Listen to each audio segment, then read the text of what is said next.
Hi all, I thought I'd have another 5-minute game on the auto pairing. It's got very tough and challenging now, with my rating bordering at the moment around 2100. Every time I get to about 2150 I get knocked down. So let's see, 2-1-2-3 at the moment. I'll try a French defence.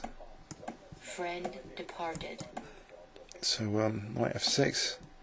So this variation again. I've had good results with this burn line so far, so inviting the double pawns.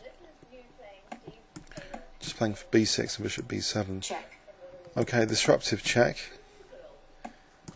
It's kind of popular, especially if white's going to castle queenside. But will you know that plan of queen e2, castles queenside and bishop a6? That's a common plan in Chess Live DE if you looked over master games. I think he's following that. So he knows his stuff. Is he going to let me play king b8 though? So I retain my light squared bishop. So maybe then c5 will be more effective because I'll be extending the scope of that bishop on the diagonal. So usually if my king was on c8 he could have done bishop a6 there and then done c4 and d5. So the difference here is c5 might be a little bit more effective. So he's still preparing d5. I can try and put a spanner in the works though. Bishop b4 could threaten to double pawns here. Yeah, I think I'll do that actually first. And also it's an unprotected piece, so d5 exposes it on the e-file. So this might annoy him if he wants to go back to e4. He's not. So he's letting me double the pawns, and I'm not sure that that will be all that bad for me to double the pawns. Okay, my dark squares get a bit weaker, but yeah, I think I'll go for that, and then just rook g8. If I can provoke g3, then I think c5's more powerful than usual now. So still with that lovely light squared bishop. So here, okay, the h7. I have to get rid of these friends notices. The h7 pawn is vulnerable. So should I try and decoy that queen like in the previous game? I think I might. So saying queen, you know, come and grab me, come to h6 to grab me. Just leave the king safety factor, neglect it. So okay, so the queen's drawn to that pawn like a magnet, but it's also tied down to f3, so it's not really a big deal, the h6 pawn. Should I take on d4? I wonder. So I need a plan of attack here. CD, I mean, the c4 pawn's a bit irrelevant, but what about queen c6 actually? Queen c6. So maybe queen a4 next, then bishop a6, which is kind of Nimzovitchian to try and target that c4 pawn. But if queen a4, queen h6, maybe rook h8 and rook takes h2. So using that little pawn as a magnet to decoy the queen as well from the king side. f7 though is vulnerable in these lines, but on the other hand rook h8, rook h2, rook f2, and the queen will be nicely coordinating with that rook if it comes to the 7th rank. The other idea here is maybe cd and knight c5 in some lines to target that d3 bishop, and also maybe threaten knight b3 check. So obviously depending on where these pieces are. So knight e4. If I take cd, I'm not sure I've got anything there. So white might be threatening knight d6 now. So I'm not sure what to do about knight d6. That's a dangerous threat potentially. Also maybe dc is a threat. What about just bishop c4 though? Bishop a6 just to target that c4.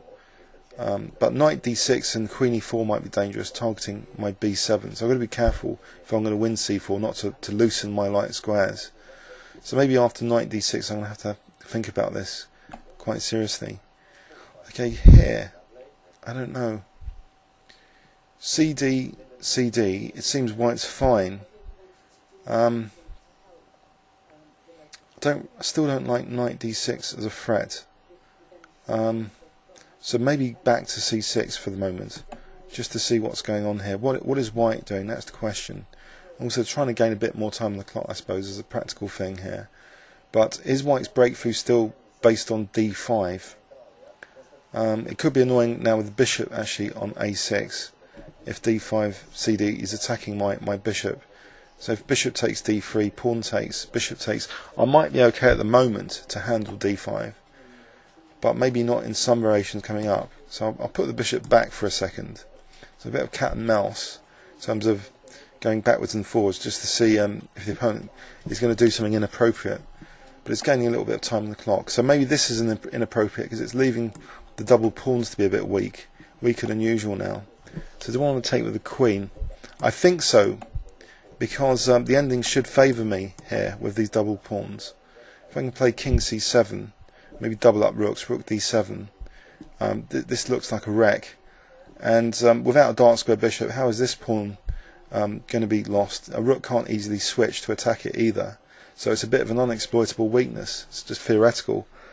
Same with these double pawns here. It's sort of theoretical weaknesses. But maybe this is more practical, this double pawn set. So I think king c7 now. So maybe bishop c6 to a4 if I want to contest the d file. Okay, no, so it's quite practical now, my weakness. He's exposing it as a practical weakness. So if rook g7 though, can I afford an exchange of rooks for the moment? Maybe rook f8 is more flexible to go back to d8 soon. King can come back to c7 to stop the entry point on d7. And maybe I should start targeting c4 if my opponent's going to start targeting f7. So the question is, who's got the more exploitable weakness? Is it f7 and these double pawns, or is it c4? Let's try for c4 with bishop a6. So if the opponent retreats to e2, then maybe rook d8 and king d6, exchange a pair of rooks, and king d6 to e7. I'm not sure about that ending. Okay, so defending like that. So f5 maybe, but then rook h4. I'm not really sure, to be honest.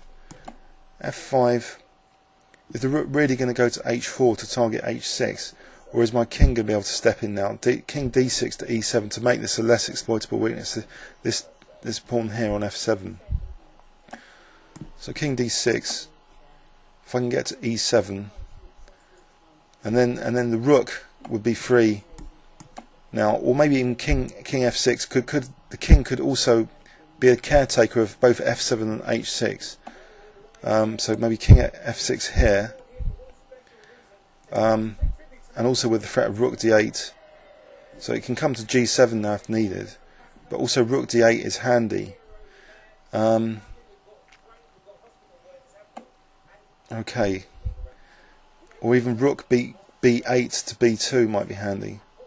So I could try that as well. I think I might. I'm tempted to.